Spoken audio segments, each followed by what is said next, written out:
Hello, I want to share a story with you about an idea. Now, ideas can be big, like creating the first computer or making a vaccine to help people, or they can be small, like what special thing are you planning to do for your mother's birthday? A new author, Kobi Yamada, that I've discovered, asked a question called, "What do you do with an idea?" And I found it a very interesting thought that he and the illustrator Mae Besom worked together and represented the idea as an egg. And I thought that was interesting because an egg is sort of fragile, it's small, and then it grows into something bigger.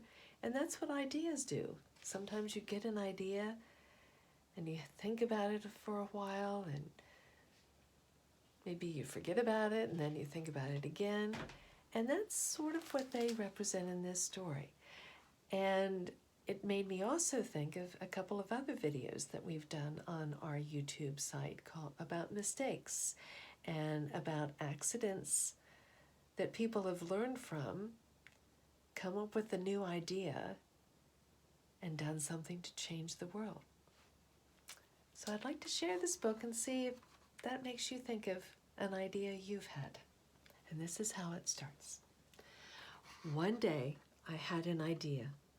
Where did it come from? Why is it here? I wondered, what do you do with an idea? At first, I didn't think much of it. It seemed kind of strange and fragile. I didn't know what to do with it, so I just walked away from it. I acted like I didn't belong to it. But it followed me.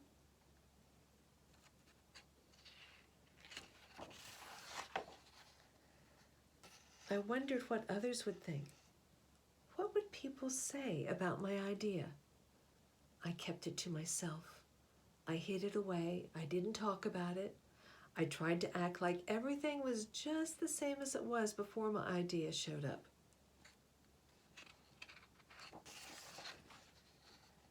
But there was something magical about my idea, I had to admit. I felt better and happier when it was around.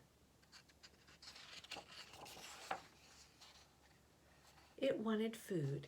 It wanted to play. Actually, it wanted a lot of attention.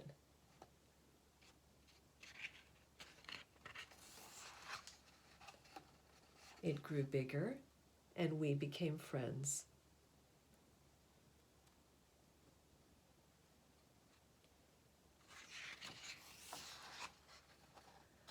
I showed it to other people even though I was afraid of what they would say. I was afraid that if people saw it, they would laugh at it. I was afraid they would think it was silly. And many of them did. They said it was no good. They said it was too weird. They said it was a waste of time and that it would never become anything. And at first, I believed them. I actually thought about giving up on my idea. I almost listened to them.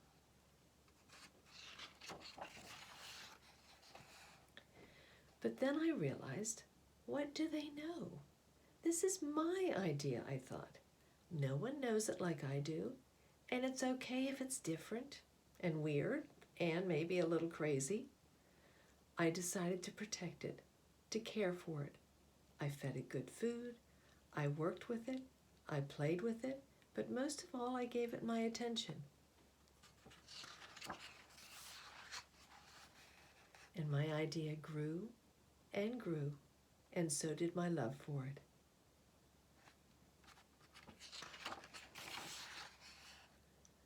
I built a new house, one with an open roof where it could look up at the stars, a place where it could be safe to dream.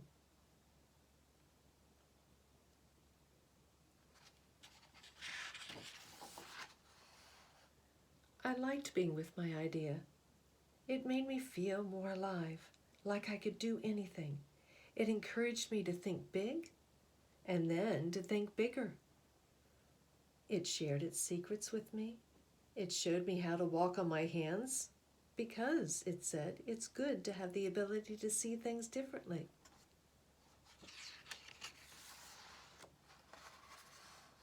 I couldn't imagine my life without it.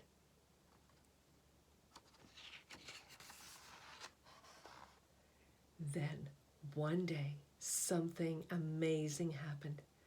My idea changed right before my very eyes. It spread its wings, took flight, and burst into the sky. I don't know how to describe it, but it went from being here to being everywhere. It wasn't just a part of me anymore. It was a part of everything.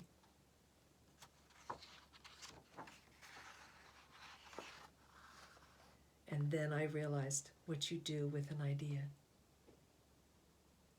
You change the world.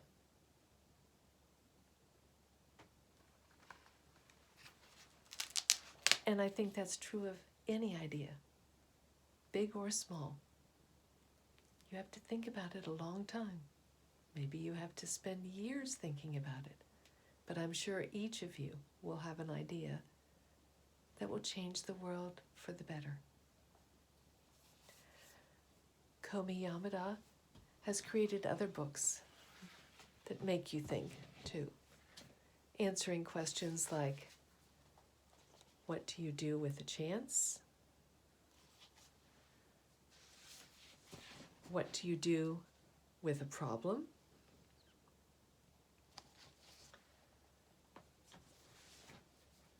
Encouraging you to try in his book called Trying.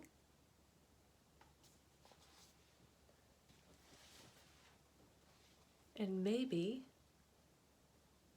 encourages you to think about whatever makes you happy. So see if you can find some of those books in the library. It may give you ideas of things that you can do.